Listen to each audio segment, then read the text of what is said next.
옛날 조선시대 황해 바다와 맞닿은 남포항은 서해의 해산물이 모두 모이는 번화한 포구였습니다. 이곳에 비단 치마에 자수저고리를 곱게 차려입어 걸어다니는 모란꽃이라 불리는 한 여인이 살았으니 바로 38의 젊은 과부 홍주란이었습니다.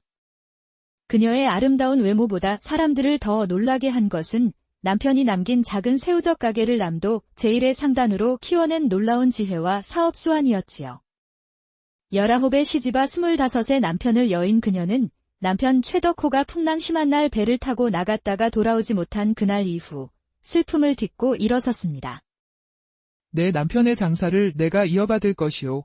어느 누구도 나와 내 딸아이의 살림을 걱정할 필요 없게 만들겠소?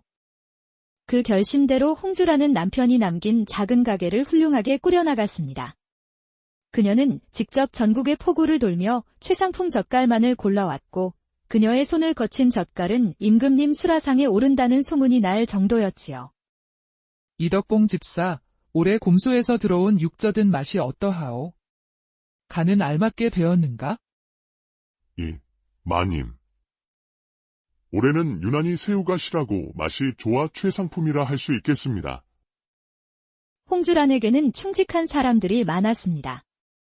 38 동갑내기 호라비인 그는 헌칠한 키와 준수한 외모를 가졌지만 마음 한편의 주인인 홍주란을 향한 연정을 남몰래 키우고 있었답니다. 그 외에도 창고를 지키는 김서방, 장부를 관리하는 박서방, 그리고 젓갈 품질을 감별하는 능력이 뛰어난 28의 미남 총각 강윤까지 모두 그녀에게 충성을 다했습니다. 하지만 그런 홍주란에게도 한 가지 큰 근심이 있었으니 바로 19된 외동딸 연심이었습니다. 어머니를 쏙 빼닮아 아름답고 성품이 고운 연심은 그녀의 눈에 넣어도 아프지 않을 보물이었지요. 어머니, 외할머니께서 편지를 보내셨어요. 올여름에 꼭 한번 찾아뵈었으면 좋겠다고 하셔요.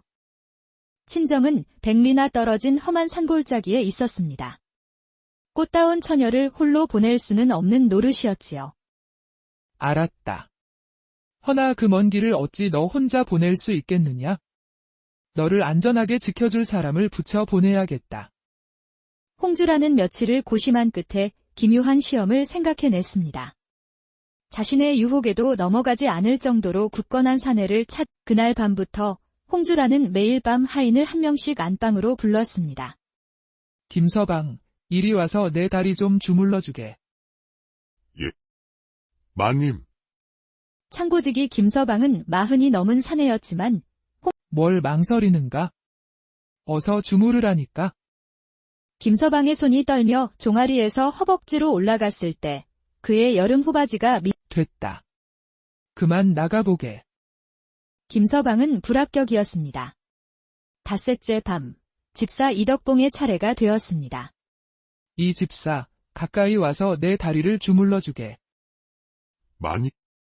소인이 어찌 하지만 다른 하인들과 달리 그는 오랜 세월 품어온 연정을 이기지 못하고 그만 이성을 잃고 그녀를 덮치고 말았습니다. 남편이 죽은 후 처음으로 사내를 품은 홍주라는 정신이 아득해졌지만 이덕봉 역시 시험에는 통과하지 못했습니다. 마님. 소인이 죽을 죄를 지었습니다. 당장 이 목을 치시옵소서. 일어나게. 오늘 일은 없었던 것으로 하겠네. 그만 나가보게. 마지막으로 젓갈 감별사 강윤의 차례가 되었습니다. 그는 옥처럼 맑은 얼굴에 총명한 눈빛을 가진 미남이었지요. 강윤, 내 다리가 아픈데 좀 주물러주겠나? 강윤은 아무 망설임 없이 다가와 정성껏 다리를 주무르기 시작했습니다. 그의 손길은 부드러웠지만 사사로운 욕심은 전혀 느껴지지 않았습니다. 홍주라는 그의 아랫도리에서 아무런 변화가 없음을 확인하고는 의아하게 물었습니다. 자네는 고자인가? 아니면 내가 여자로 보이지 않는가?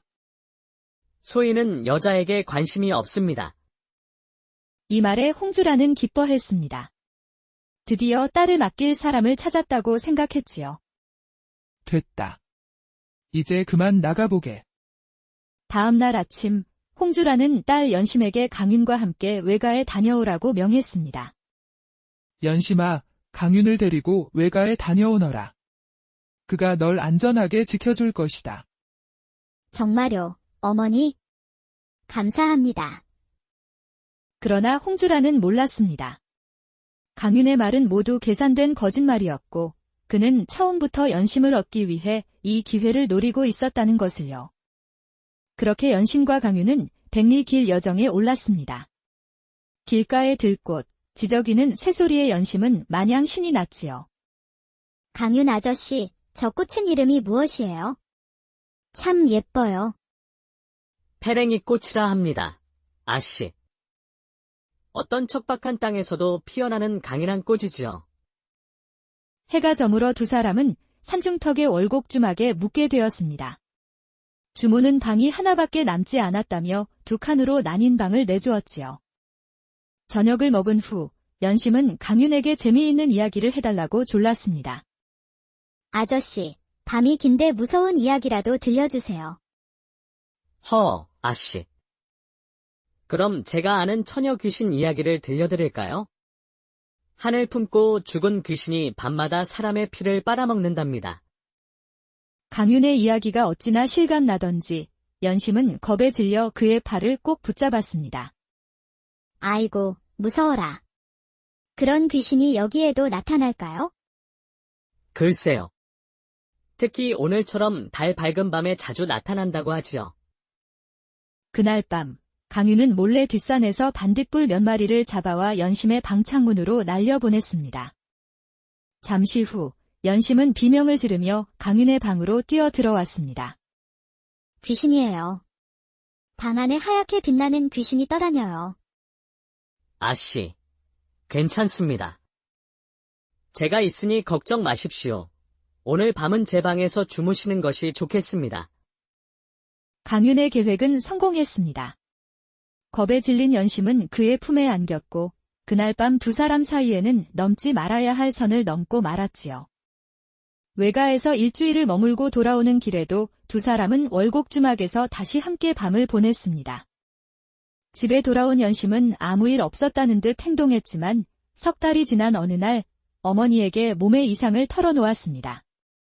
어머니, 요즘 아침마다 속이 메스꺼리고 발걸이도 끊겼습니다.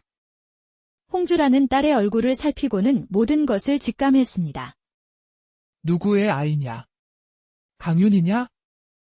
연심이 울며 고개를 끄덕이자 홍주란의 얼굴은 분노로 붉게 타올랐습니다. 이 천하에 죽일 놈을 보았나? 감히 나를 속이고 내 딸을. 여봐라, 당장 강윤을 끌고 오너라. 홍주란은 손에 쥔 부채로 강윤의 뺨을 후려쳤습니다. 이 뱀 같은 놈.